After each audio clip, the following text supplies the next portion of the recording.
Hello, everybody. It is your host, KGA2 Live, aka the Ball Brawlers, aka the guy that lost to Dr. Clucky. I am here with my co-host, as always, Mr. Earlbeck, Zachariah. How are we doing today? Like I said, it's always nice to come in, do a pod after a W, so that helps. Obviously, we got to get to our guests, but I do want to say one thing quick. Curb, I tend to think me and you do a pretty good job here. I tend to think that we're pretty tuned in. I respect our takes, but we are going to have to admit when we're wrong. And we were fucking wrong about Jamar Chase. Holy shit, that dude's a baller. I'm going to take a little accountability and say, you know what? I was dead wrong on that one. I thought he'd be okay. It'd take a little while to get acclimated. He'd be fine in the second half, but the dude's a badass. So I had to start off the pod with a little accountability, me admitting that I was dead wrong on that one. I know. It was kind of funny. I know you're referencing because a few weeks ago when I did the DJ Moore trade, I sent you a simple message like, hey, I had the same offer for Jamar Chase. Decided to go DJ just because I like the target volume. And me and you were kind of receptions and target volume kind of guys. And Jamar Chase wasn't getting them. He was just getting the big plays. But one of the things we take for granted is the fact that Joe Burrow is a better quarterback than Sam Darnold. And sometimes you just got to go with the better quarterback. So good for Belt. He's been 2-0 since he didn't do that deal. And he's got an elite wide receiver ones to show for it. But let's stop talking about all that other BS. We've veered along from it enough. We now have Dr. Clucky in the flesh, all four eyes with Apple headphones in. God, he has got his scrubs on, and he is ready to give us some in-depth injury analysis on the most recent injuries for the NFL players. How are you doing today, Mr. Clucky? I'm loving it. What's up, boys? We're doing good. So you know what? We're just going to start with the same basic, simple question. How have you felt in general this year? I mean, your team went from the highest scoring team from week one. It kind of went through some hot ups and downs for your team where you've made some good trades, you made some bad trades. In particular, I think your trade last week was absolutely huge for your team, getting Cordero Patterson, which really shored up that running back depth, and Elijah Mitchell is finally back. So how are you just generally feeling about your season and your overall management this year? Yeah, I think I made the mistake early on, which I tend to do. I think if you look back at my history is I like to make trades. It's interesting. It's fun. I have a guy that has one bad week and I'm just like, just send him on his way. Curb definitely took advantage of that with Jonathan Taylor. But like you said, even from the start of the year, I was like, God, I hate Jonathan Taylor. I hated him as my RB1. Unfortunately, he was a better RB1 than anything else that was out there. So, and I gave that up. So I had to deal with consequences of that. But I do feel like I've made some big moves, getting back to where I need to be. Losing to Jared was a hard one to take on the chin. And I'm not going to lie, I think y'all even picked it as the one to watch for the week. And I had the same one picked because I was like, I had a bunch of people on buys.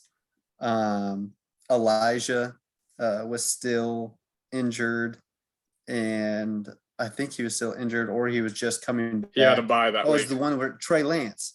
Are you sure? Mm-hmm. Okay. Maybe. Well,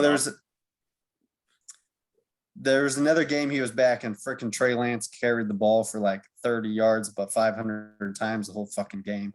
I was just like, how is this guy in the NFL? This is ridiculous. So that whole week was rough.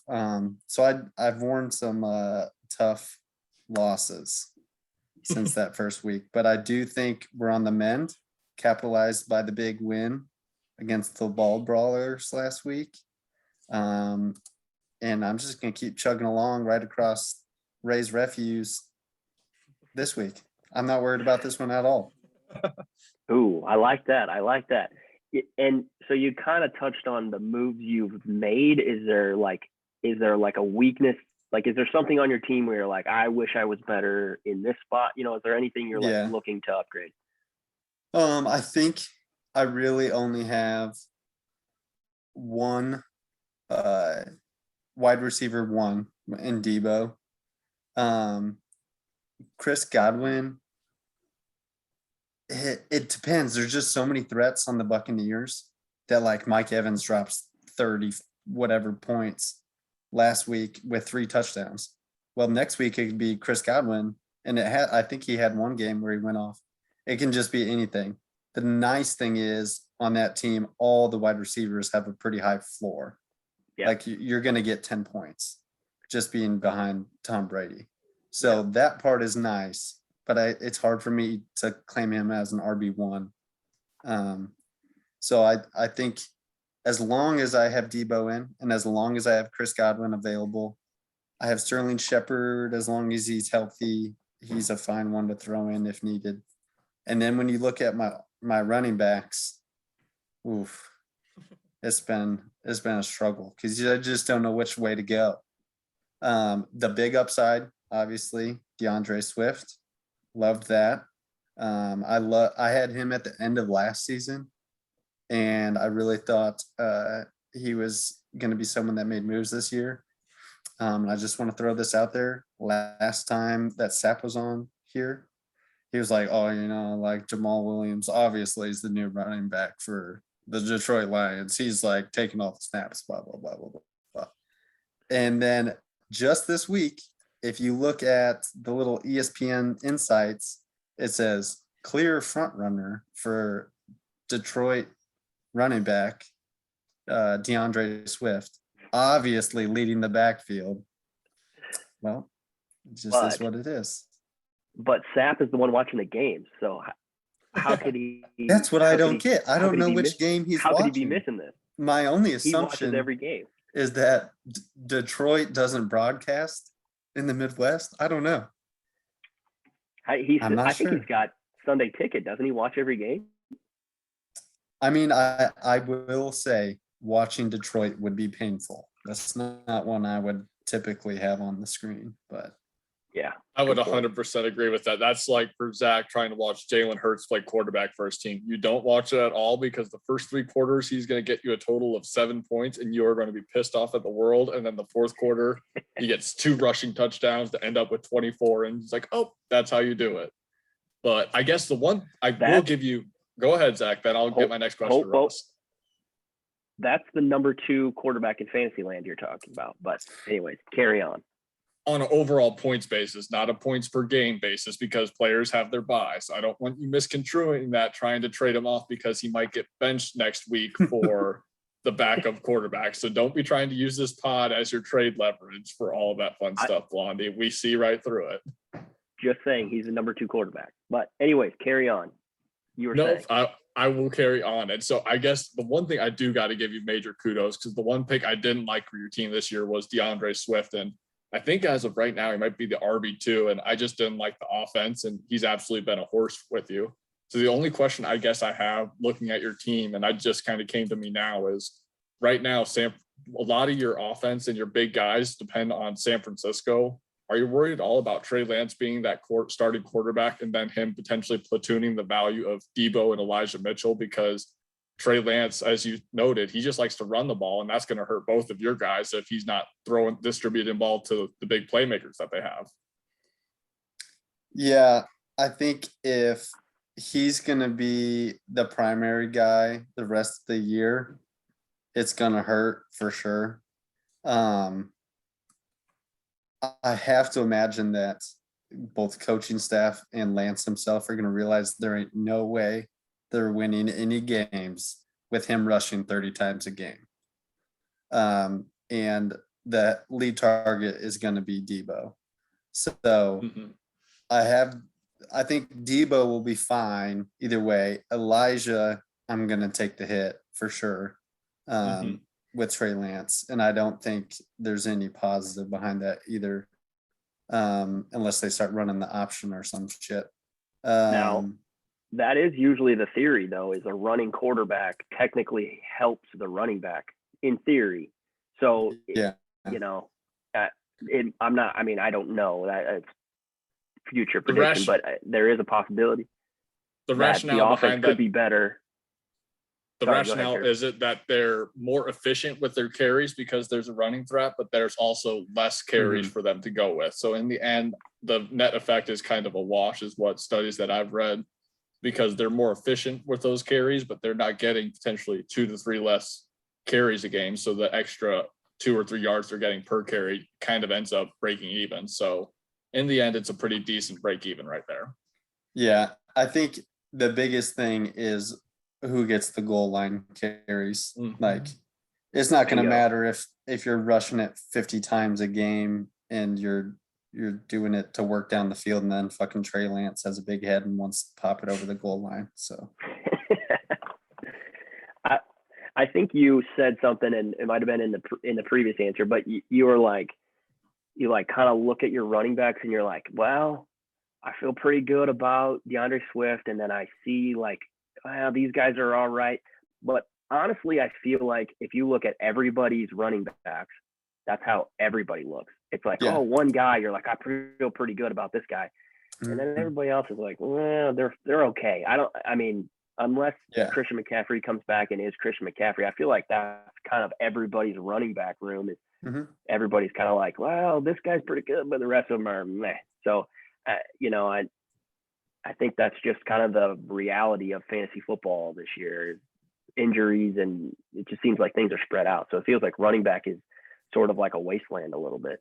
Yeah, I do think obviously with some of my trades and some of the waiver wire pickups, I added a lot of depth in my running back group. Obviously the Ernest Johnson was a huge addition last week. And if anybody goes down in the Cleveland backfield, I'm looking at a lot of points because that boy can run. He looked He amazing. looked good. I would not be upset if he got traded to someone and became the new RB1. That would not hurt my feelings at all.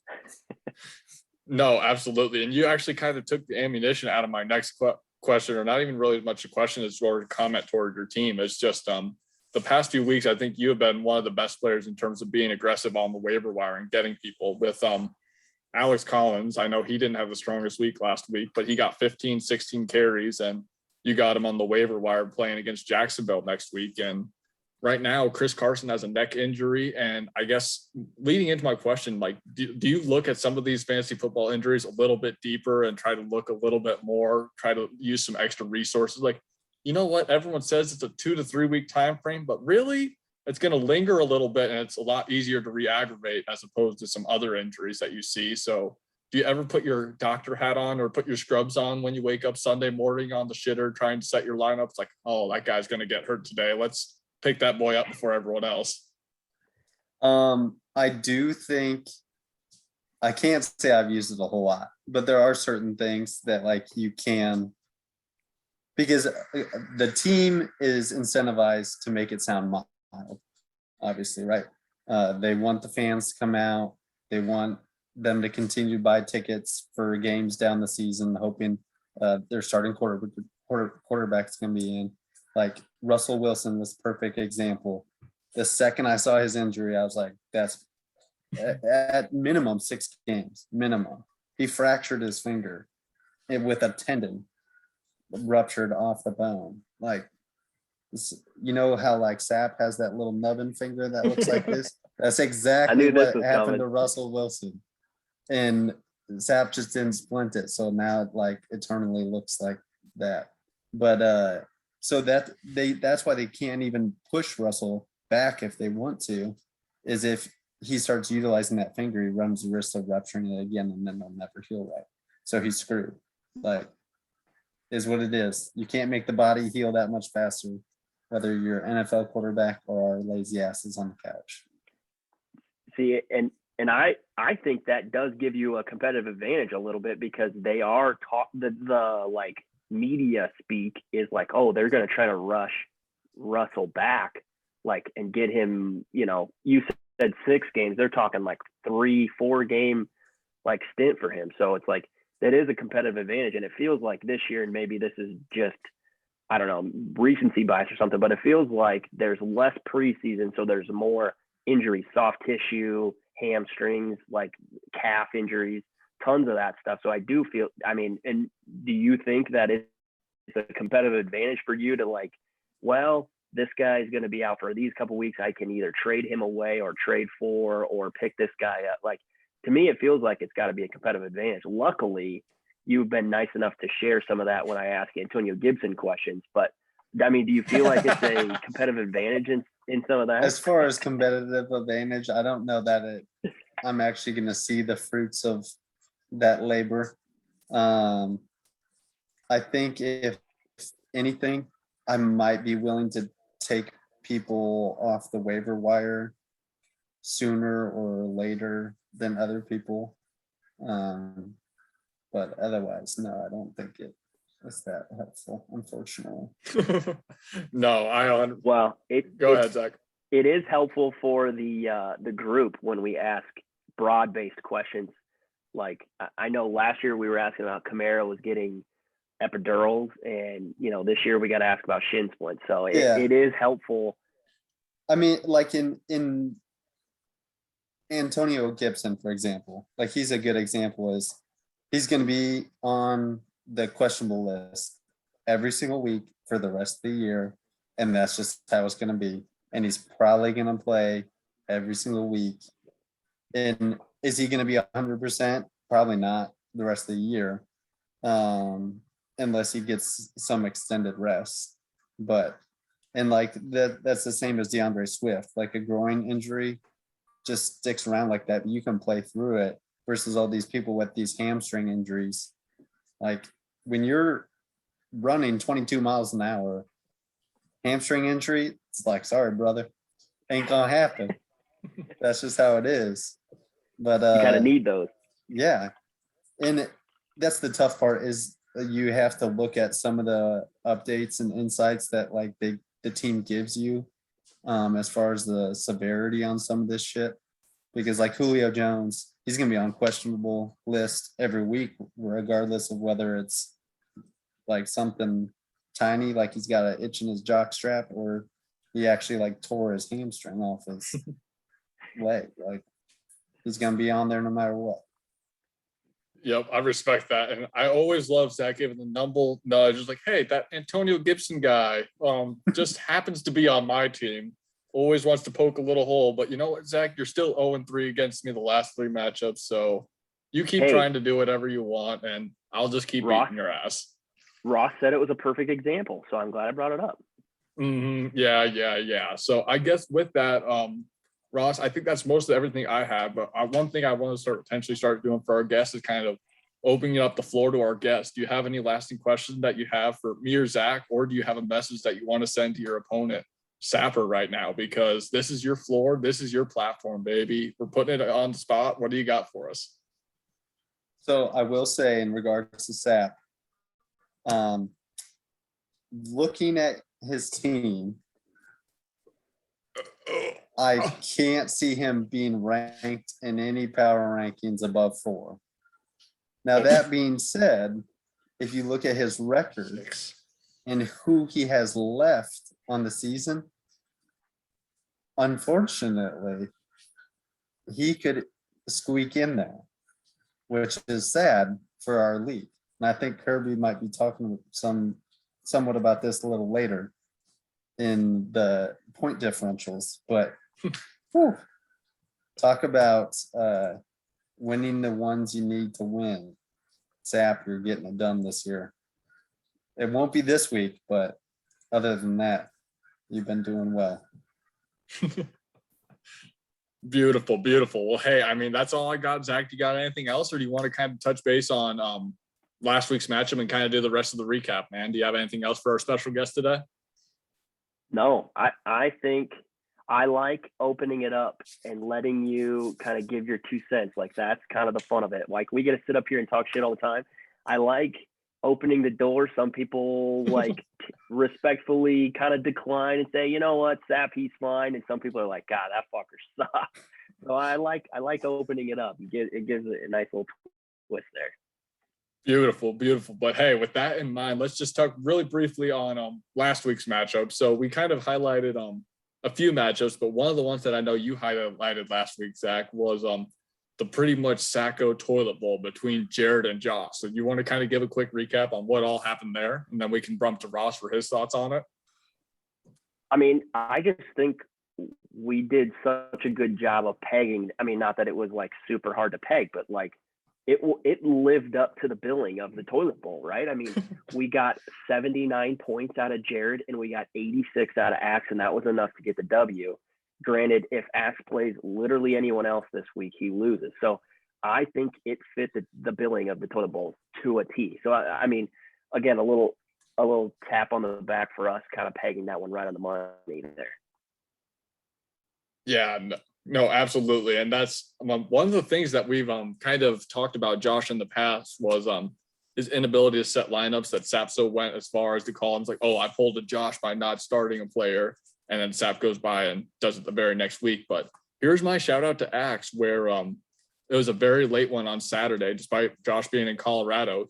Darren Waller all of a sudden became questionable out of nowhere, was ruled out at like 1 o'clock after the noon games already started. But Josh actually picked up the backup tight end for the the Las Vegas Raiders, Moreau, and he got him 15 points. And that was actually the difference in their matchup. So that was absolutely huge for Axe. And maybe he listened to the pod and gave him a little extra nudge. And that was absolutely huge right there.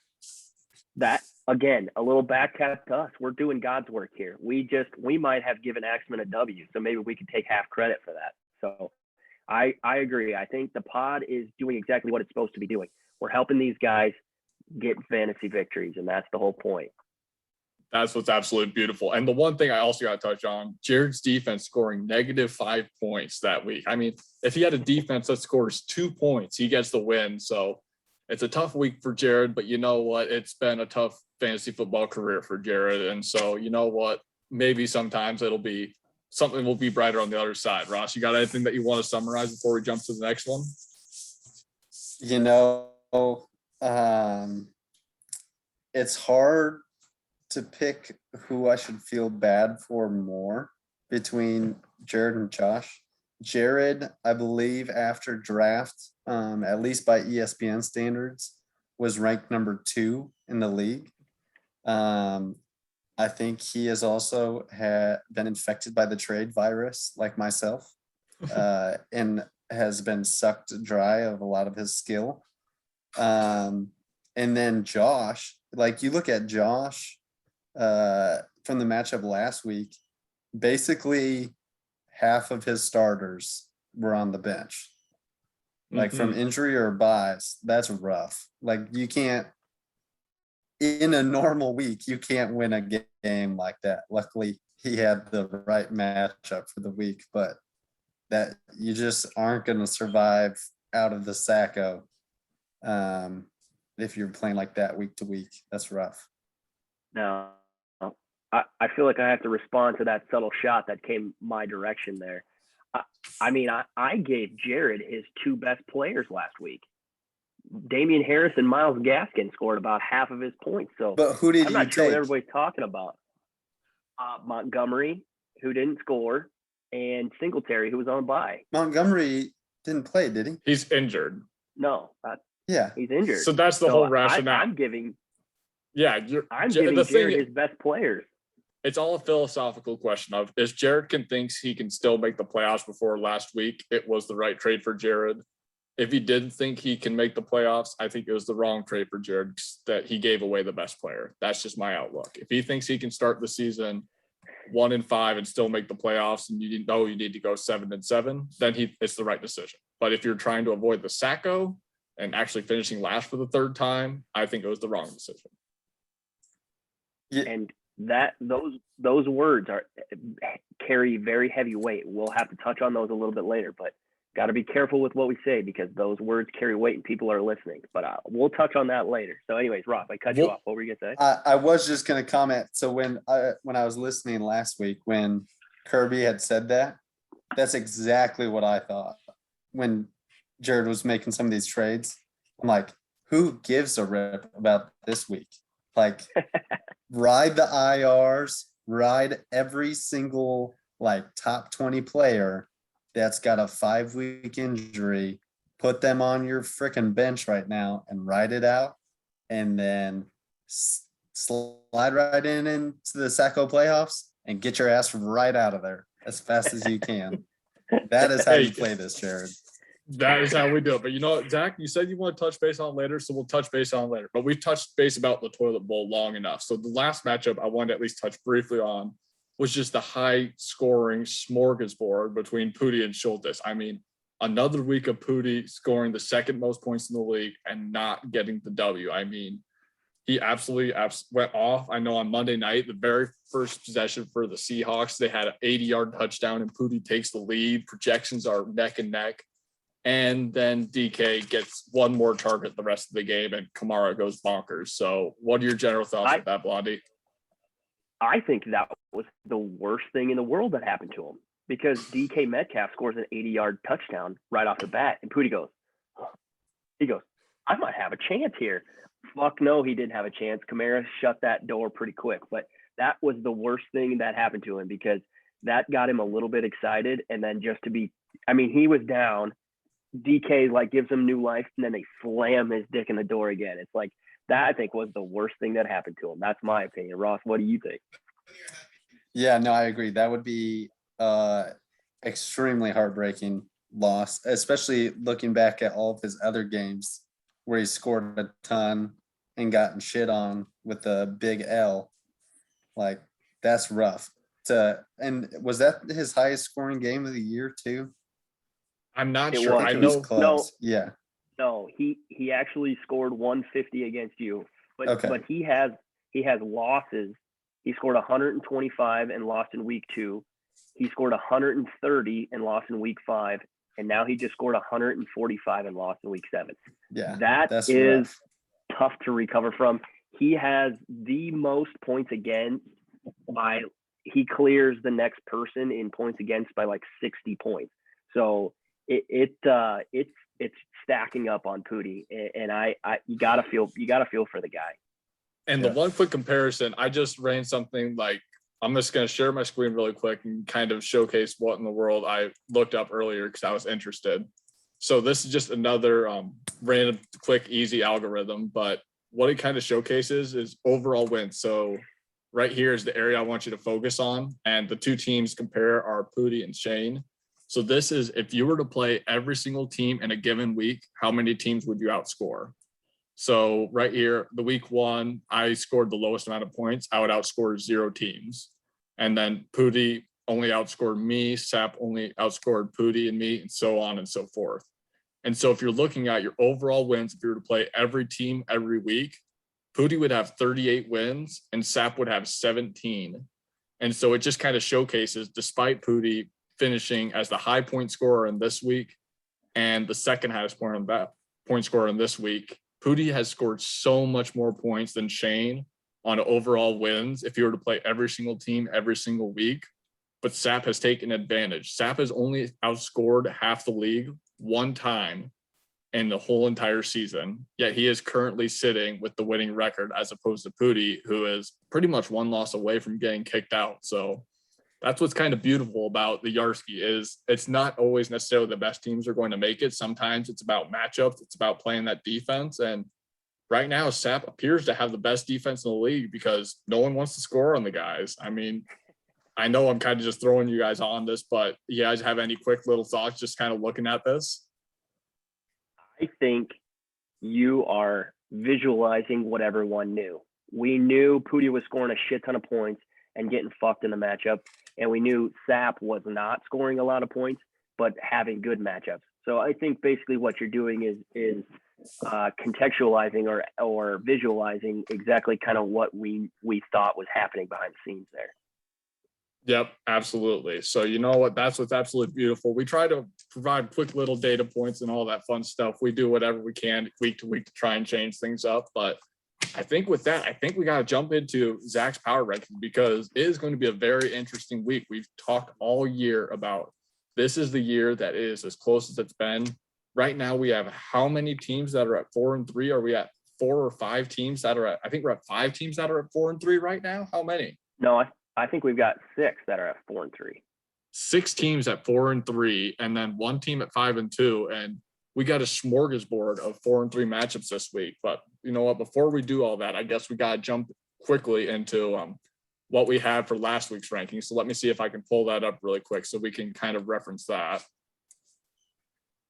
We got, let's go right there. All right, let me know if you got it, Blondie. Yep. All right, go ahead and take the reins, my man. Well, let's get the obvious out of the way. I'm sorry, Jared. I hate to shit on you every week, but you're there. I mean, like I said, I gave you your two best players, and you still can't get the W. You got the lowest points scored, the lowest wins, and a loss to Axe in a toilet bowl last week. I don't think you belong anywhere but at the bottom. Now, number 9, I thought about Axman. You know, he's 3-4, coming off a win, but it was against Jared. He only scored 86 points. I'm not ready to shoot him up the rankings yet, so I've still got Axe at the 9 hole. And finally, the fall from grace that we have been trying to, we thought would be avoided, but just, you know, brutal losses after brutal losses. We've already touched on it. I've got Pooty at 2-5, who's like down arrow hard last week at number 5, this week at number 8. I'm not ready to put him below Axman despite the records, but he is below that dreaded Sacco playoff bar. Any qualms with the bottom 3? Go ahead, Roscoe. Remind me, how many losses historically has guaranteed you to be in the Sacco?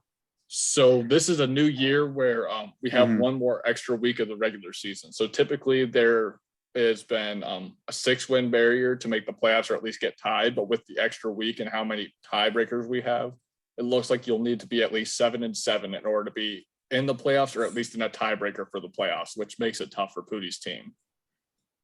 Yeah, I think Pooty has a very large hole to dig out of. It's rough to see him there considering his team as a whole. But when you're looking at analytics and the possibility of him getting above that line, it's pretty low. Yep. Obviously, no, the 2 below him, I don't think there's much discussion. We might as well put another line below Pooty. I think I tend to agree. I think Axe is in a very interesting spot just because he has some running backs coming back, and I think he does play me this week, which most people would think is a tough matchup. But spoiler alert, I'll touch base on that. It was my interesting matchup to watch just because Axe gets a win, he gets to 4-4, and he's lucky that this is the week where I have Lamar Jackson and Mark Andrews on bye. So I'm kind of just scraping the barrel for trying to find some plug and play starters. So if he gets to 4-4, there's going to be a lot of company there with a lot of the 4-3 matchups playing. So Axe could be an interesting spot if Saquon comes back healthy.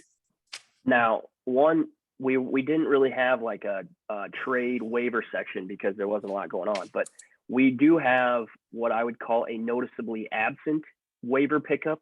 Kirby, are you going to play a quarterback this week? Because currently there are no eligible quarterbacks on your roster.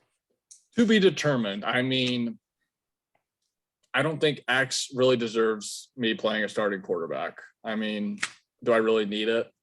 He's 9th. I'm going to be number 1 again for how many weeks in a row? I like a challenge. So to be determined. I don't think I really need a quarterback though. What's Taysom Hill nowadays? Quarterback or tight end? Probably a tight end again, like Zach did last year. But I think Taysom Hill's out for the record. But the other thing I want to say before we keep going. So I mentioned earlier that, you know, our words we say on this pod carry weight. People are listening, and it has to deal with Mr. Taylor Pudens, 2-5, tough spot. I got a text this week that basically he has said he has given up. He is playing simply for the Sacco playoff. Now, to me, that feels a little premature, but I think maybe some of the words that were said on last week's pod are weighing on his mind, obviously off a tough loss. So I just wanted to share that some people are listening and our words carry weight, and now we've got people giving up. Actually, we've got former champions, you know, the reigning champion giving up after week 7. So got to be a little careful there.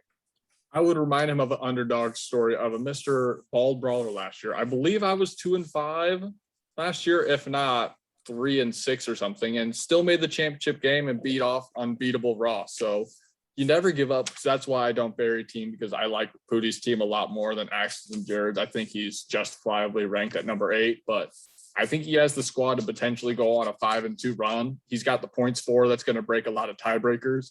And he's playing a lot of the teams that are currently 4-3. If he beats them head to head, all of a sudden that's a big swing right there. Yeah, That's just what I was looking at saying. his schedule, like his last 5 games or 6 games, now 5 games are very winnable. One of them including me. And he's got the home run lined up this week against Tua Time.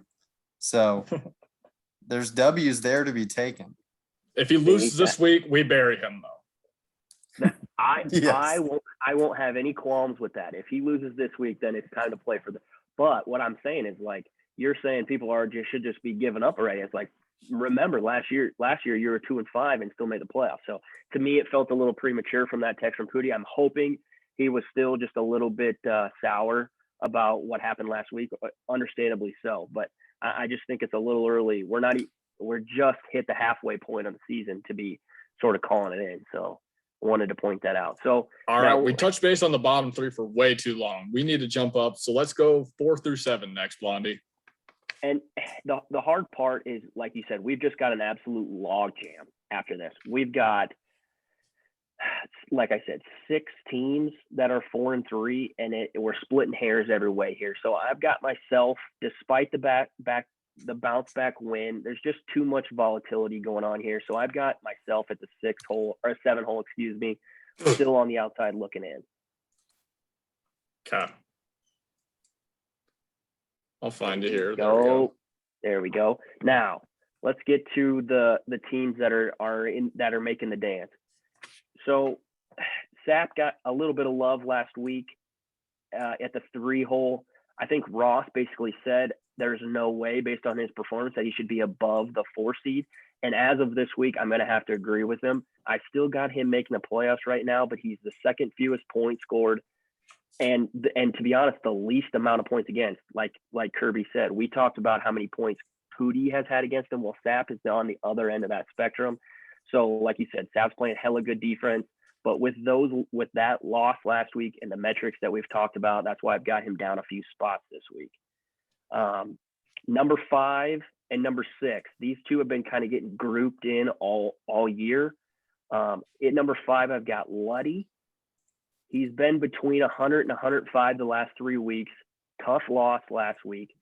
So we're getting to that point of the year where we're starting having to look at schedules like Ross is doing. He goes Schultes, Jared, Pooty, his next 3. So a big stretch coming up for him. It does look like he is in the softer division based on points scored right now. So that might be a benefit. But right now I've got him below Schultes, who I've got at the 4 slot. He sneakily has the second highest points scored, has scored over 120 the last 3 weeks, and gets a huge 166 pointer last week for a W.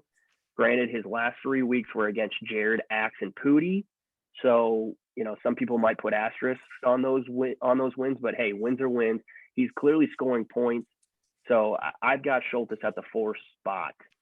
So now what say ye about the next 3 there? Roscoe, go ahead. Do you want to lead it off or do you want me to take charge? Go for it. Okay, so my one comment obviously was going to go, as usual, Zach Bryce puts himself too low. So I would like to put out this just general statement. As of right now, for the end of the year projections, you think that Shane's team is going to finish higher than your teams, as teams are currently construed right now, because you have the similar records. You think Shane's team is better than yours for the end of the year, correct? I mean, he's playing hella defense right now. Right. So, this is the power rankings for the end of the year, right now. So for the end of the year, you think Shane's team will finish above your team for the rest of the year because your records are the same. And this is now rest of season, your end of season projection. You think Shane will finish above you? Hey, we're splitting hairs here. No, I want to say yes or no. 4-3 log jam. As of right now, I've got Sap above me in the power rankings. So with that in mind, because right now you like Shane's team more than yours, you would be able to trade your whole roster for Shane straight up. Because as of the power rankings, that's what it says. If you agree to that right now and Sap agrees to that tomorrow morning on the pod, Would you accept that trade? Straight up I would- rosters trade. I would only do my whole roster for Sap's kicker because I know that's something he holds near and dear to his heart. I feel like you're avoiding the question because I think that's in essence the power rank. If your records are the same and you would not trade your whole team for a team rated above you, I think that's the problem with your power ranking. So what would you do? You would have Sap in 7 and you would have me 6? At least. If you would not trade your whole roster for Shane, then you deserve to be above him. If you guys had different records, I understand your point. But you have the same records right now.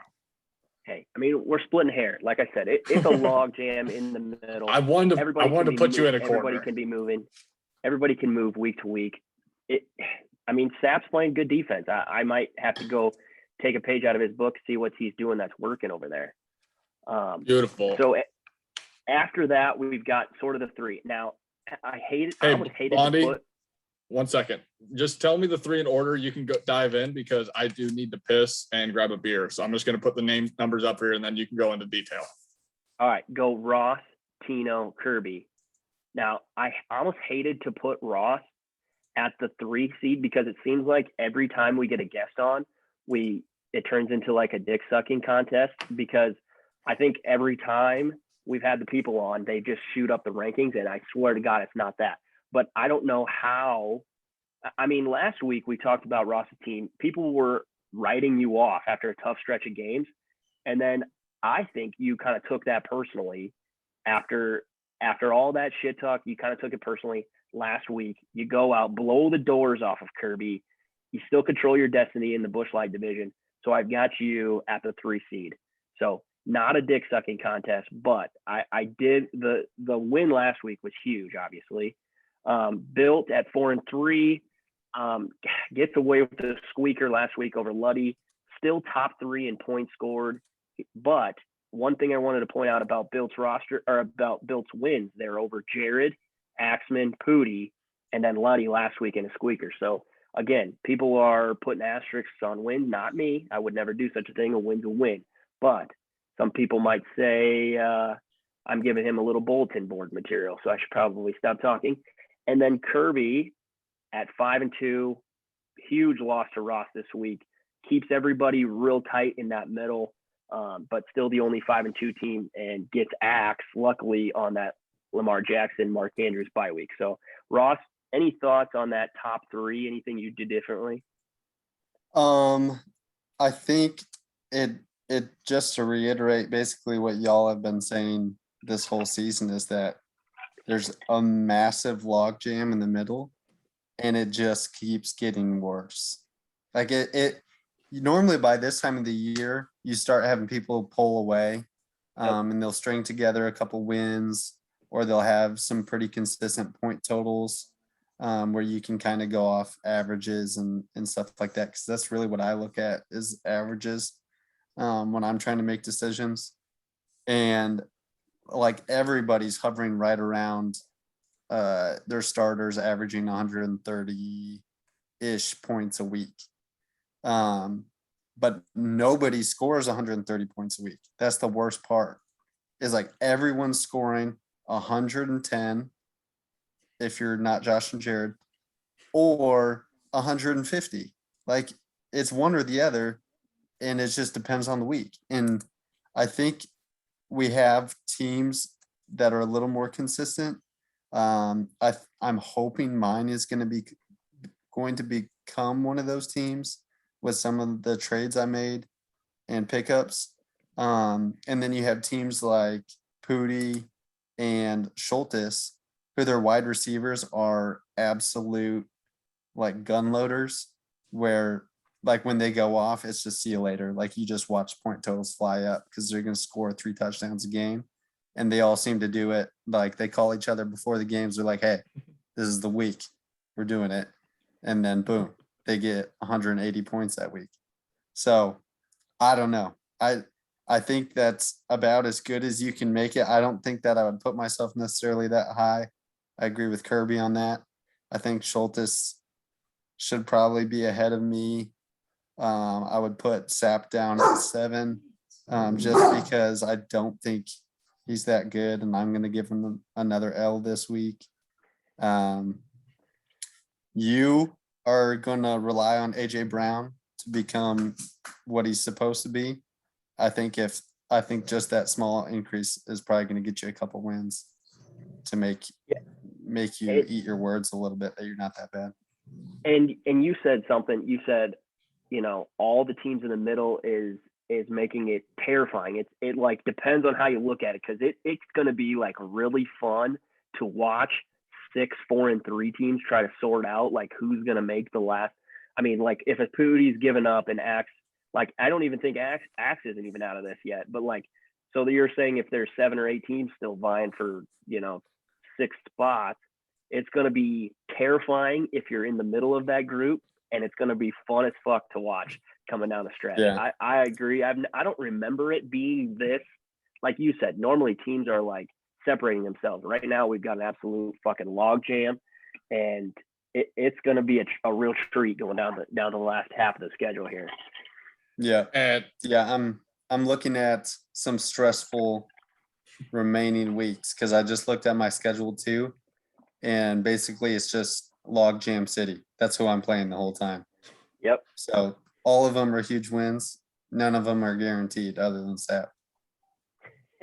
And obviously I went AWOL there for a little bit, so I appreciate Zach taking the reins there for a little bit. So I'm interested to listen back on what's all was said while it's gone. But one of the things that we have to bless is the reason we have that log jam of teams that are 4 and 3 right there is because we have managers that are so shitty, like Jared, to be 1 and 6. Without the 1 and 6 teams, we're never going to have all those. We can't have everyone in the league be 4 and 3. That's not mathematically possible. So it's the members like Jared that we truly appreciate, that we can have that log jam and still everyone be happy about our team, except for the 2-a-time Sacco. So that's why we appreciate all members of the league.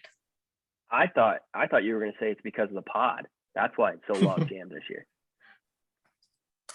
Yeah, it is what it is. But I just looking high level quickly at your top 3 or 4. I think I like the idea of I think 3, 4, and 5 are the interesting spots. Tea break. You guys keep going. Wow. I mean, full disclosure to everyone, we did finance hour for an hour before this, and me and Zach I had a mule and Zach had a mixer beforehand. Apparently we can't handle our liquor, and we got the frickin' piss every other minute. So it is what it is. But my 2 cents on, I think you touched base on it quickly, having yourself at the 3. I like your team overall. I just worry about the long-term effect of your running backs, whereas Schultz has got the potential top 3 or 5 guy in Kamara. And so that's the only reason I'd give his team a slight edge. And that I think you're right in that 4 or 5 slot, which is really good because you have a lot of running back depth. You got a lot of darts for potential RB1s if the guy in front gets hurt. So it'll be interesting to see how that plays out. But what we can compare that to really quick is just what the fantasy pros people say for the rest of the year. Let's see if I can pull that shit up and kind of compare the two. Booyah. So we got Zach's week 8 power rankings right here. And then we got the rest of season rankings right here. So right now it agrees with me at the 1. And the one team that's always interesting, they will always have Pootie in the 2 slot for rest of season, but he's not getting the wins. So there's only so much he can do with that, because until he gets the wins, it's not taking into account the current record. Yeah. And so that's what I was going to say. It doesn't take into account all his previous losses. Yep, absolutely. And it kind of echoes kind of what we think. Jared, unfortunately, at the bottom at 45 as an overall score, and Shane at a 61. And then we kind of have a little bit more of a logjam, I think, right here in this little area between 7 and 4. That's where we kind of have the tough determination of splitting up teams. And I think that's where it gets really interesting, is where is that 4 through 7 difference and where we're trying to see the difference there. Zach, I know you just joined, but we kind of highlighted, we kind of got what's a clear bottom 3 and then the top two or 3 teams, obviously not taking into account Pootie's record. But I think these 4 teams, I have a tough time differentiating, but the one wild card is being with Bill's team. It doesn't have McCaffrey coming back. So might be a little bit low once McCaffrey does eventually come back, if he ever comes back fully. What are your thoughts, man? Yeah, it's like I don't remember who was on here one time, maybe Sap, and said, just put them in a blender and then put them wherever you want. It's like we're splitting hairs with some of these teams. It's like everybody's 4-3. Everybody has similar amounts of points scored. So it's like none of these really stand. Obviously, Pooty gets hurt with the record. We've already touched on that. But everything else, I mean, the bottom three, like you talked about Sap, but like everybody else, you throw in a blender and who knows who comes out. You know, that's how it feels right now. Yep. Nope, absolutely. And that's what's going to make the next few weeks really integral. I mean, we have 2 more weeks of cross-divisional matchups, and then we start going back into divisional play, which will be very important because I know that's where we're really going to start seeing some separation, Zach. So let's try and wrap it up here with just some of the matchups that we have next week highlighted. I mean, you've been on a roll highlighting the big marquee matchups. So what do we kind of focus on next week? Yeah, I mean, like you said, this week is all across divisional matchups. And what we have is 3, in my mind, there's 3 really big ones. Yep, right there. There's 6 4-3 teams, and we all got to play each other this week. So, I mean, again, pick one. I obviously will be invested selfishly in mine and the Valentino, public enemy number 1. So, but honestly, all 3 of those matchups are going to be important in determining how this all shakes out. Yeah, no, Ross, I know you already kind of touched base on your matchup. Do you want to give a quick little overview on the Kyler and Schultes matchup and see what your initial thoughts are here so we can give them a little bit of light here? I'll see if I can pull it up real quick so you can get a high-level overview. Right now, it's a little tough because Kyler's team is all on buys right now. Yeah, I think he's going to have a tough week this week. He'll slot in Eckler and probably Deontay Johnson. So obviously he does have a couple options to slot in there that I think will be okay. So it won't look quite as bad, but yeah, I mean, doesn't hurt to have a few of those guys out. You'd like to at least have the whole everybody guns blazing because it looks to me like Schultes.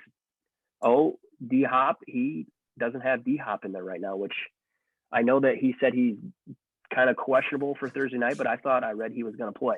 To me, I'm surprised he doesn't have D-Hop in the lineup, to be honest with you.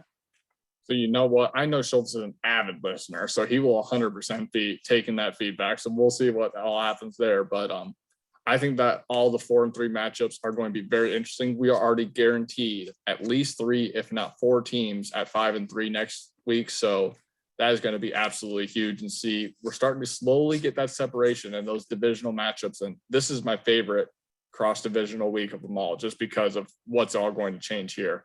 But I kind of touched base. I think it's going to be a very interesting matchup between me and Josh. I mean, we both still have some changes to make to our lineups because we have people on bye or players we're still planning on picking up later in the week. But the one weakness that I had for my overall season was the week that the Ravens were on bye because we have onesie positions that the quarterback and tight end that usually I don't have any backups for. And this week I get hit with the double bye. So I'm going to need to sacrifice some players. So I'm vulnerable this week. And for Josh's team, which most people construe as not one of the strongest teams, to get my team, which has been conceived as a stronger team on a bad week, he can steal a win this week and then all of a sudden get to 4-4 and you never know what happens there. So that's another interesting highlighted matchup that I just thought of. So is there anything else that you guys have thoughts about, or do you want to kind of wrap it up? Ross, you got anything? The only thing I would say is like how long, because I believe he gets Nick Chubb back this week, and it sounds like Saquon might not be that far away too. So it's like, can Axe survive waiting for a couple of those guys to come back? He obviously gets through the big bye week last week with Dak and CeeDee Lamb, gets a W against Jared. Obviously, that's huge in the grand scheme of things. So can he keep surviving, waiting on some of those horse running backs? I think will tell a lot about what the rest of Axe's year looks like. Yep. Nope. Absolutely. But hey, you know what? That's what the beauty of fantasy football is. I mean, everyone's got it. I mean, so many people battled by apocalypse last weekend. If you came out with a win, kudos to you. And if you happen to pick up a bullshit Cleveland Browns running back that nobody freaking knows to go for 170 and a fucking touchdown and puts him in like 10 minutes before kickoff, then you might as well be a doctor because you're smarter than a lot more of us fuckers that don't have hair. But I'm done venting. You guys have any last words before we wrap it up? Ross, take it away, buddy. No, I appreciate your guys' time. Appreciate the financial insights. I recommend these two for all your financial questions. Especially if you're Kyler or Bill, just talk to us. We know what we're doing. Yeah, your they accounting answered needs. all my tax questions. They said I can write everything off. So it's all good. All the expenses are allocated to this podcast because all the booze I drink during this podcast, written off, motherfuckers. Yeah. Dude, we should turn this into a business, then we can write this stuff off. Oh, that's why the pod went out late last week. We had a lack of sponsorship funds, but you know what? It is what it is. But True. hey, you know what? It is what it is. We love it. It's week 8 of the YarskCap. We're wrapping it up. This is probably our longest podcast, so I'm excited. And Zach, just show me what the hell you got with your finger so we can wrap it up. Yeah, I know we're going a little long, but I wanted to shout out Ross. He was giving feedback on the pod earlier in the year, listening on his honeymoon. I mean, could you ask for a more dedicated listener than that? So we appreciate the shit out of you being here and listen to the pod. Amen. That's what we love to hear. You know what? Like the podcast, subscribe to the podcast, damn it. And you know what? We're going to post it again early. We'll see if anyone in the group actually posts it. And that might be just a new weekly thing where, hey, you send the message like, boys, the pod is up. And that's who we know are the real ones. So be a subscriber. And then if we reach 10, let's set a goal. If we reach 5 subscribers to the podcast, we will release a special boxing video of Ross versus Shane. It will be posted on the YouTube channel. We can relive the high school days. So we need some people to subscribe, and then we will post that to the channel, and that will be included. I mean, that's the last cherry on the top I can provide. Ross, put it away for us, man. I think what needs to be on the line this week against Sap and I is if I win the matchup, round 3, baby. Oh, sweet Jesus. Oh, sweet Jesus. And you know what? I'll be back in the state in a week. That is how we are going to wrap it up. We are going to cut it right there. We are tapping out as a referee for that first matchup. I can't wait to announce round 3. With that, everybody have a great fantasy football week and keep rolling, baby. Peace.